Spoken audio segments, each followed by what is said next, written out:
Hey guys, Ryan here with Manus Defense. Today I'm here to talk to you about a new belt I've been trying out. But first off, let's take a look at some other belts. Right here in front of me, I have your classic rigger's belt. As you guys can see, it's just a Velcro strap with a buckle, weaves through. That's it, very basic. Typically, these belts are a little bit cheaper, so this is normally a really good starting point when you're getting into buying a belt. But as you guys can see here, it's not very rigid, right? So it's not offering a lot of form, but it's a nice option because it is strong, right? So after that belt, people typically step into a cobra buckle, something like this. Cobra buckle is gonna have a male and a female. So what happens is you undo this Velcro strap here, weave it through your pants, and then this Velcro comes back through, weaves through the buckle here, and then you just buckle it like a seat belt. Now, on the inside, there is a Velcro liner, so if you're wearing a Velcro inner, you can use this as a duty outer belt, and you just have your holster on here, your mag pouches, your IFAK, whatever it might be, and these belts are pretty rigid, pretty sturdy. This belt is very tactical looking though, so if you're looking for something a little bit more low profile, you would have to step into a different direction. Now, let's say you like wearing these belts, you're just wearing jeans casually, you're wearing long t-shirts, whatever it might be.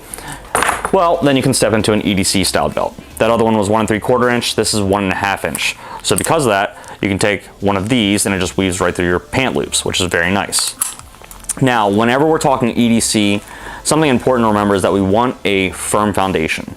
And a firm foundation starts with our belt. So if the belt is firm, it'll hold the holster in place, obviously if you have the right size clips and everything, and then because of that, we have a nice solid base. When you're switching your holster around though, depending on the season or the size of the gun or the pants or whatever you're wearing, typically you have to fine tune it based on this Velcro strap here on the side. So there's a little bit more work involved when you're adjusting something like this. Guys then typically look for a ratcheting belt. The problem with ratcheting belts is that there's so many on the market, so you don't really know which one you're supposed to buy. Typically it's someone saying, oh, you should get this one, and then you just buy it. Or this one has 1,000 5-star reviews on Amazon, so you buy it. A belt like this is a good starting point, but this is not the belt you actually want.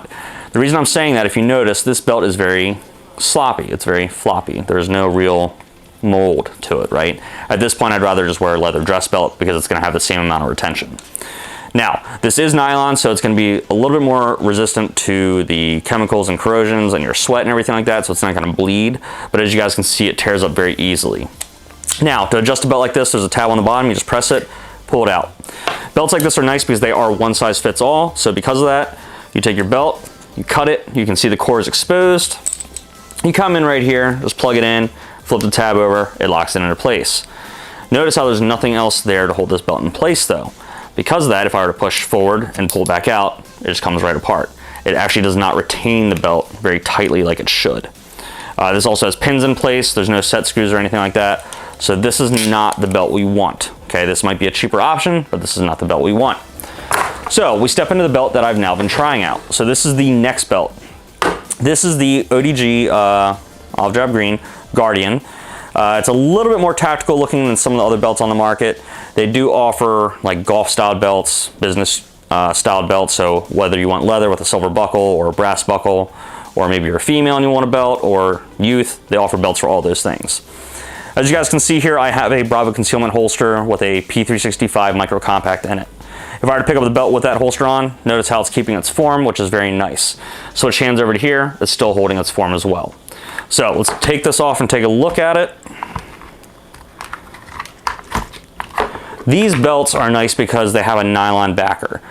If you look, it's almost 2 layers of nylon that are stitched together. So even if you step into one of the leather belts, they actually reinforce the back with the nylon as well. This helps keep the chemicals and sweat from bleeding through the front of the actual belt. So because of that, you're not gonna see any stains. Now, same concept, we press the tab right here, we undo the belt. Notice the ratcheting strip on the inside, and then notice over here, it has the tab just like the other one.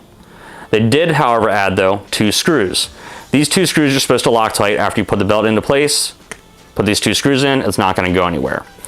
This belt can hold up to 20 pounds, as well as you're supposed to size it very easily by just adding 4 inches over your pant size. This one goes into place, that's it. Nice and tight, nice and firm, good mold, holds it very nice and rigid. If you notice here as well, there are screws on the top versus pins, so you don't have to worry about those backing out. This belt gets a thumbs up from us. If you guys like the video, like, share, and subscribe. Down below we'll have a link for you guys to be able to find these belts if you're interested in buying one. As always, I'm Ryan with Manus Defense. Stay safe, shoot straight.